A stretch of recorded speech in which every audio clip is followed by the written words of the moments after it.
Hi again, everyone, and welcome to today's Tech Talk webinar. Thanks for tuning in. Tech Talks are special presentations where we open our studio to guest presenters from the worlds of media, ad tech, and MarTech. I'm Nancy DeFera Santos, Senior Vice President of Media Solutions and Strategy at eMarketer. The title of today's webinar is J.Jill's 5 Power Tactics for Digital CX.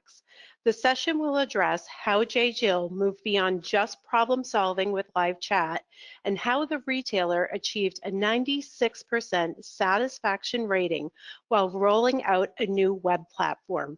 That's pretty amazing. Joining us today are Faith Shortell, Contact Center Vice President of J.Jill, and Tara Sporer, Senior Vice President of Marketing at GoMoxie.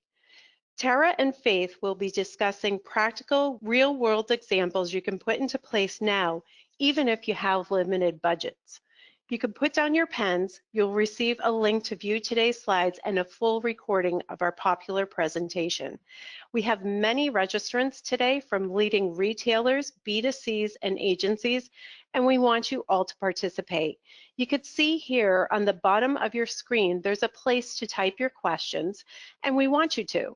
Participate, ask questions, just keep them coming. We might not have room to answer them all, but we will certainly get back to you. So Tara, thanks for joining us today. We really enjoy our relationship with GoMoxie, and please take it away. Thank you. And thank you to all the attendees for taking the time to join us today. We know you're busy and we appreciate you spending time with us to learn and hear from J.Jill specifically. We're excited that Faith is on.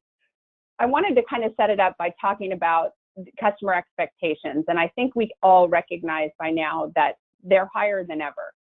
Waze is a really good example that I like to use that describes how customer expectations are being developed by applications like this. This is an app that we use to get us from A to B, but what it does is it proactively reroutes you. It doesn't ask your permission, doesn't check in with you first. It says, hey, I'm going to help you out. I'm going to avoid this hazard or obstacle up front, and I'm going to save you time. And we appreciate that it does that. We're just trying to get from A to B. And I think we have customers today who expect the same type of experiences when they do business with you, when they're on their site trying to get something done. The most valued thing we have as individuals is our time, and being able to respect that as a business and help customers navigate through your site is a huge added value. And we know that what customers say they want from us is to know me, but don't make me give you a bunch of information. That you need to know me without having me provide information to you. Allow me to stay in the channel I want to stay on. Allow me to switch devices seamlessly and treat me like you know where I am, mobile, tablet, or desktop. Help me without interrupting me, and tell me something useful before I have to ask, much like the Waze example does. So given that dynamic environment, the pressure is on to differentiate based on the experiences we provide on our site. Our customers are busy, they're mobile, they're multitasking, and it shows in low conversion rates that demonstrate that customers would rather abandon a process than raise their hand and ask for help often. But the good news is we have insights available to us now that we can use to inform how we engage our customers, and we can do what they want us to do. We can provide them with the information that they need and stay two steps ahead of their thoughts. We can anticipate their need, we can observe their digital behavior, and we can engage them with information that they need to help them achieve what they were trying to do online. And we see our customers doing this by proactively guiding customers based on where they are in the journey and what they're doing specifically online. In addition to that guidance, we can be there for our customers when they inquire in their preferred communication channel, which is what Faith is going to talk to you about today. I'm excited for you to hear how her and the team are building valuable customer relationships in a digital environment. Faith, I'll hand it over to you. Good afternoon. I'm excited to be here to share with you how J.Jill supports our customers' digital experience. First, a little bit about J.Jill. We are a fashion retailer, and in 1959, we began as one specialty store in the Berkshires of Massachusetts. We have evolved into a direct catalog business. 40 years later, in 1999, when I joined J.Jill, we opened our first retail store, and in that same year, we launched our e-commerce site. Today, we are proud to be a nationally recognized omni-channel brand that includes our still growing catalog business, e-commerce website, and over 270 retail stores. The J.Jill customer is between the ages of about 55 and 65. She has a higher than average household income. She's in a transitionary period in her life, believing age is a state of mind, and has a young, healthy, vibrant attitude. When it comes to dressing, she aims to strike that perfect balance between young and old. Our customer commitment is to provide friendly, guiding service on any device. We offer a new collection every month, and we design for women of all sizes. We look to guide our customers' experience through her digital journey by executing optimized digital marketing strategies that will drive qualified traffic. We strive to delight our customers by providing a branded site experience and content that is authentic, approachable, engaging, and meaningful. By providing product discovery and selection experience that is easy, uncomplicated, relevant, and guiding across all device types. By providing a product assortment and availability experience that will ensure she can find her desired style, size, and color. And last but not least, provide a purchase and post-purchase experience that exceeds expectation and services to solidify our customers' connection with the brand. Aligning with our approach to guide and enhance our customers' digital engagement, we provide the following services. Live chat. From an associate perspective, the skill set for chatting is quite different than the skill set for a phone agent. Having started out as a catalog company and moving to the chat world, we discovered that early on. Communicating via text versus speech requires a command of the written word. As a result, all associates start out on the phones, and those that qualify over time advance to add chat and email to their skill set. The average number of chats that we take on a weekly basis is anywhere between 2,500 and 3,000. Our goal is 80-20 service level. 80% of those chats answered in 20 seconds. We mirror what we do on the phones. We respond to passive, which is customer-initiated chats, by having the chat icon on every page, as well as have set up rules for proactive chat to assist the customer and inform the customer through her journey. Chats are wrapped or coded based on reason for chatting to assist in making improvements to the customer's digital journey. This opportunity to code the chats, along with service associates' intraday feedback, was invaluable when launching our new platform in 2018. It allowed us to course correct any customer site issues that we were having. Associates take a minimum of 2 chats simultaneously. Some have the ability to take up to 4. We strive to personalize each chat response while maintaining a consistent customer message. The associate may respond using a pre-established template with the ability to customize or personalize their response. They can create templates as needed based on the frequency of the customer feedback or questions they're receiving, or respond without using a template. Chat and chat conversion is a metric we track by associate. We actually track conversion in 2 areas, one in pre-checkout and one in the checkout, due to the differences in conversion rates. Customer that is in checkout has primarily made their decision to purchase, and our ability to chat with them at that point gets them through the total purchase process. Associate chat conversion is one of the several metrics that we use to incent our associates. After every chat, we present the customer with a satisfaction survey. 96% of those surveys have rated good to excellent. We also use and have just launched chat deflection. We approached chat deflection in May of this year. What we did was we reviewed most frequently asked questions, and based on keywords or phrases, served up articles or information in order to respond without the intervention of an associate. This self-serve option is convenient for the customer and also assists in maximizing our resources. We started slow with the top most frequently asked question and have added 3 additionals since then. Although we're still gathering data, we average anywhere between an 8 and 11% deflection rate. And we also track the conversion rates on those chats that have deflected. You'll see that they vary. If purely informational articles are served up, such as return information, your conversion will be lower. whereas anything that has to do with maybe a promotional inquiry or getting through the site would have a higher conversion. We continue to add keywords and articles and continue to see that deflection conversion rate rise. Internal knowledge base. Right now, we use the knowledge base only internally for our associates. We use that when an immediate need information is required by our associates. Knowledge base allows for the immediate retrieval of information to complete a task on the system or provide information to the customer. It also has been invaluable for our associate work at home program, which we launched 2 years ago, by reducing the need for a dedicated online team leader to assist should a customer's issue arise. We track the usage and the articles and information most accessed for additional training purposes. We also have in and outbound email for our customers. We receive on average about 3,000 emails weekly. This number does include undeliverables. One of the positive things about the way we've set up our email management system is that we have been able to create subfolders of any undeliverable emails or any out of office return emails, which will offload the associate's workload. We actually have those put in a separate folder, and they will auto cancel within 72 hours. Our goal for responding to an email is 2 to 4 hours. The customer moment. It's important for us to let our customers know we're available to assist when needed. We utilize proactive chat to assist the customer through her digital journey. In this example, the item the customer was looking for is no longer available. Here we offer her items as well as the assistance from an associate to locate an alternative to the desired style, size, or color of the item she's searching for. There's alternate examples of proactive chats that we use.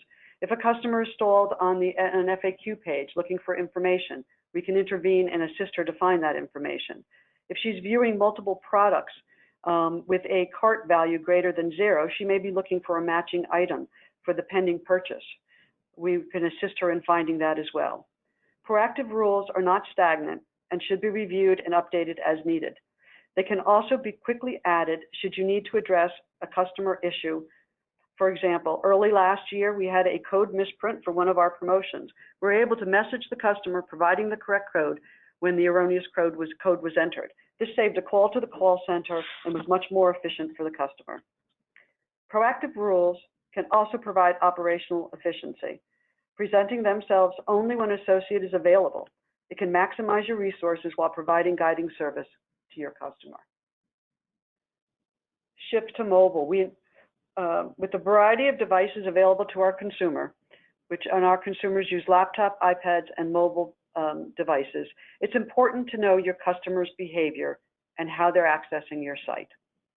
When updating our digital platform, we allowed for mobile access, implementing responsive design across all devices.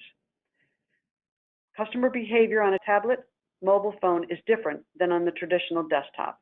Customers hold and interact in a different way. Interactions are based on touch, not mouse movements. Targets need to be large enough to touch with a finger. Elements need to be spaced appropriately for easy navigation without impacting the customer's journey. As with any new initiative, J.Jill's approach is a test and learn. We actually launched using an A/B testing. Not everybody had access through the mobile. We got feedback from our customers and then expanded it as comfortable as we were that the mobile device was working as expected. Right now, we have about 20 to 30% of our chats today are initiated from a mobile device, resulting in a seamless user experience. Thanks, Faith. This is Tara. We thought we would ask you all for a quick moment of participation here regarding your own mobile traffic. Faith said hers is 28 to 30%, and we see that and higher in our customers. So we'll give you a few seconds here to select the range that is most appropriate for you. We have 26 to 50, 51 to 75, and up. Pretty much on par as most of the respondents. Okay, moving on. So the next is basically the 5 top tips, and a lot of this came from certainly our learning as we went through our digital experience with our new platform and chat in email and proactive chat. But couple of tips. What we've done, and we found it very valuable, is we integrated our digital engagement data with the workforce management. So our chat and email volume is now flowing through our workforce management application and allowing us to be able to schedule much more efficiently the multi-skill sets we have of our associates. It allowed us to also learn what the curve was, the peak times customers chose to chat, the peak time they chose to email. So that's now all integrated, and it allows us to be much more efficient in our staffing and be able to make sure we've got the right person in the right place at the right time. I'm Vice President of the call center. We actually come under the marketing, which is a huge benefit. We partner with them on understanding the customer behavior, not just necessarily through digital, but retail, as well as the overall demographics of our customer. But what it really helps us as well is that with all of our templates and the communication that we and have trained our associates, it allows us to have one single voice of the customer. So our marketing information, the way in which we respond to our templates, through our templates to our customer, through chat, through our emails, we strive to have that single voice of the customer. The third is leveraging the internal knowledge base and enabling self-sufficient customers. Having that knowledge base has allowed us to expand our work at home program. We now have about 30 to 40% of our staff works at home, and they have the resources that they need. They're not reliant upon having to be at their desk. And it also allows us to use that knowledge base and those articles that we've entered in those knowledge base. We have also entered the customer articles that will serve up when she's chatted, and that we are trying to deflect that chat by serving up the article. So it really has a dual purpose, and it's helped us considerably with not only efficiencies, but providing consistency of the information that the associates are providing to our customers through the articles that are in the knowledge base. The fourth tip is leveraging proactive chat based on behavior and resource availability. One of the things we learned early is that proactive chat should be used based upon your customers. You should be designing those chats based upon your customers' behavior. Too many proactive chats can be either annoying to the customer or may not even be seen by the customer based upon your staff availability. So we leverage our staff availability in the proactive chats, but what it also does is in some of those slower periods of time, the proactive chats allow us to maximize our resources and keep our associates busy. And tip number 5, continually evaluate and update your customers' behavior, changes and evolves. The key to that is that we realize is that it's not stagnant. Your customers' behaviors do change. Your website does get updated. Your new products come in. You constantly do updates to your change. You should always be looking back to make sure that your communication through chat and email is still relevant, that you are, your proactive rules are still meaningful to the customer, and that they are proving to be beneficial, and that any articles that you're serving up to the customer and information is updated and relevant at that point in time. So, and then finally, what is on the horizon for J.Jill as far as the customer's digital experience? We are in the test mode right now of developing a stylist service for our customer. We are utilizing and testing chat right now to be considered as a selling opportunity to help our customer complete their wardrobe. Our customer loves to be guided, loves to be assisted in making her purchases and completing her wardrobe. We do that on the phones today. It's a lot easier on the phones. You're speaking and having that conversation. We're testing the chat right now. What we did is our first launch of that was J.Jill Compassion Fund, which is a fund that supports women in need. We had a special item made, and we offered that 2 weeks before Mother's Day as a possible gift-giving idea, either for somebody, for their mother or some woman in their lives, or something maybe that they would be interested in. We found that by pushing the URL and the product and the information about the Compassion Fund, not only did it support our brand, but it also was a successful selling tool.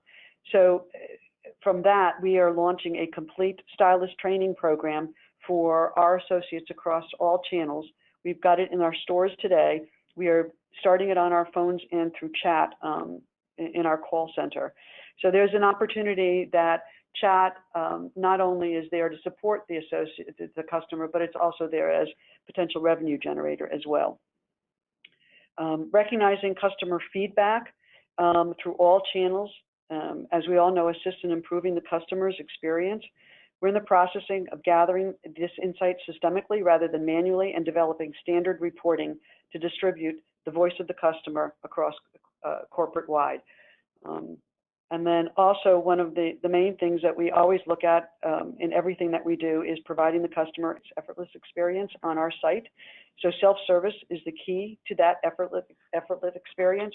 So we conduct frequent usability studies within our organization, which is basically our employees are part of those studies, as well as utilizing third-party services, allowing for continual improvement in our customers' digital experience.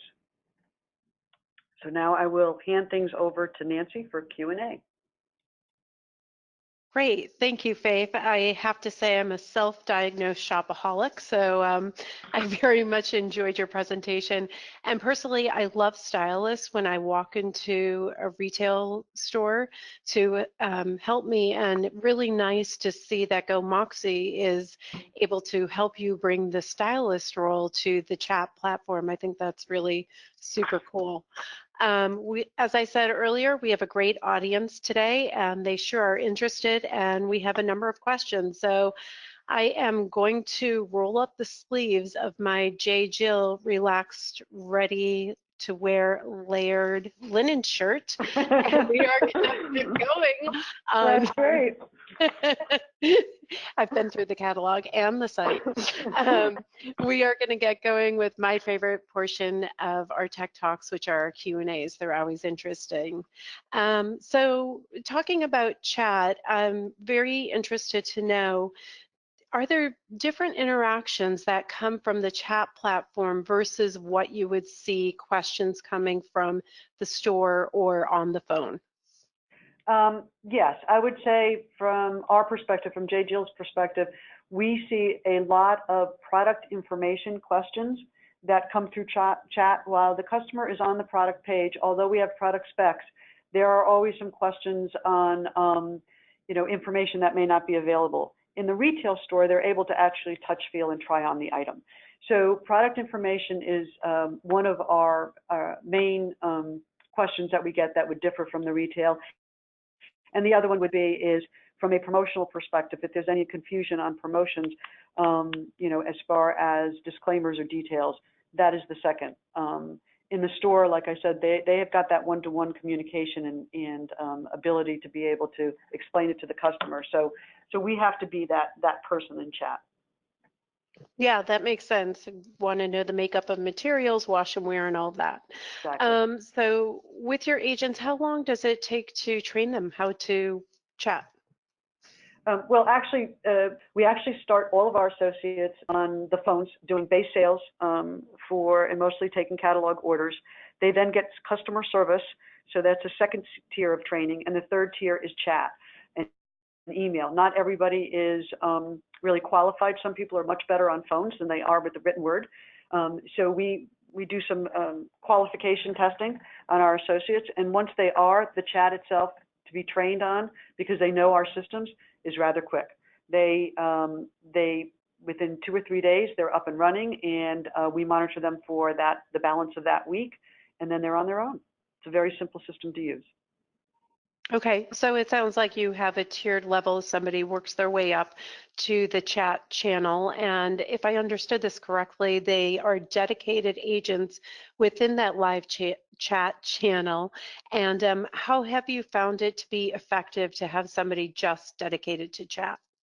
Well, they are primarily dedicated to chat because they're multi skill set. They've got multi skill sets, and because we have integrated our chat and email transactions into our workforce management, they are actually scheduled for chat, email, and phone time. So their day can consist of 3 hours on chat and 2 hours on the phones, and then doing email. So they are multi-skilled and multitasked.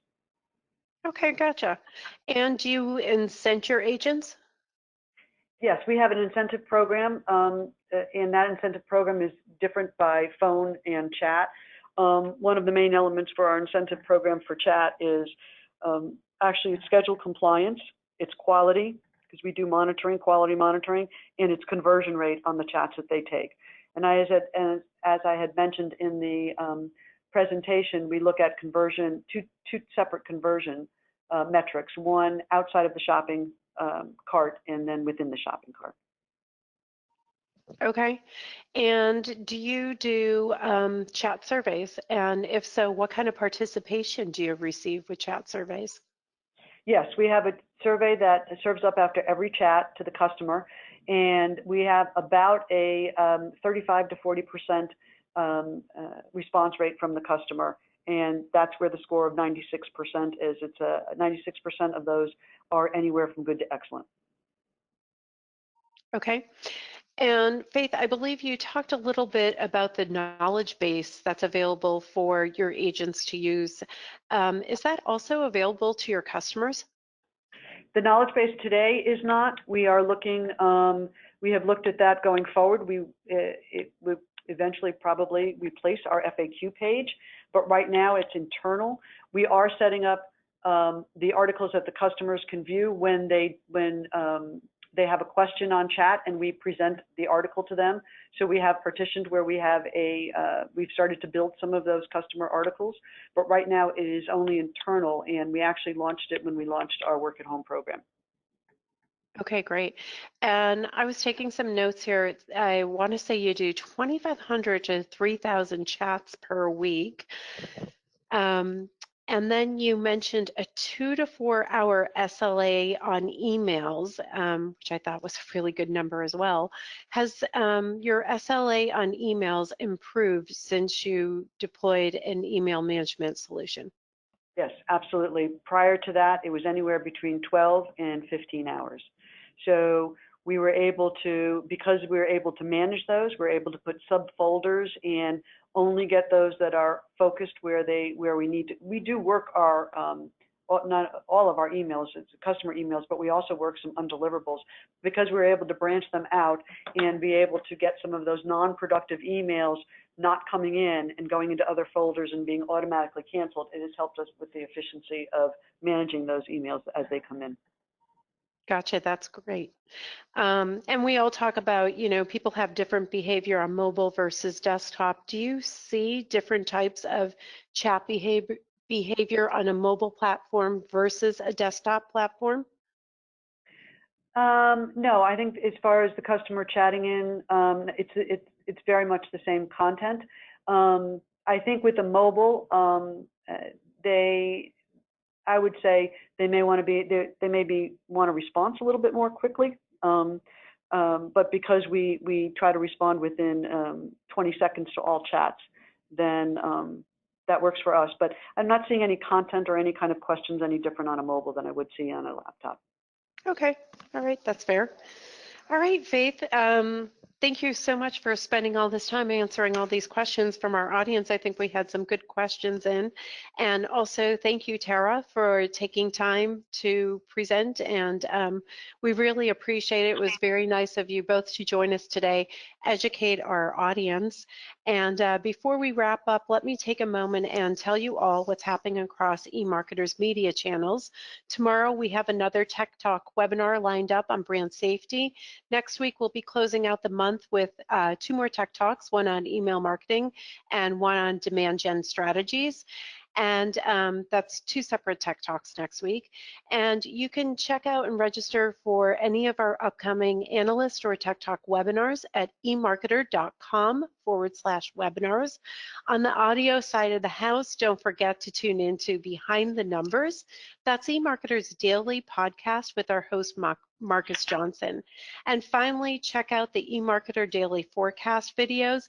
These are new videos that are available in our eMarketer Daily newsletter every day, and they bring our proprietary forecasts to life. I love them. I look forward to opening my newsletter every day to see those. So again, remember, we'll be sending everybody the link to review today's presentation as well as the slides. Feel free to share it with your colleagues. And thank you all for your time. Thanks again, Faith and Tara. And to everybody behind the scenes over at GoMoxie, Tyler and Jillian, thank you. And we'll be seeing everybody next week on our Tech Talk. Thank you. Bye-bye.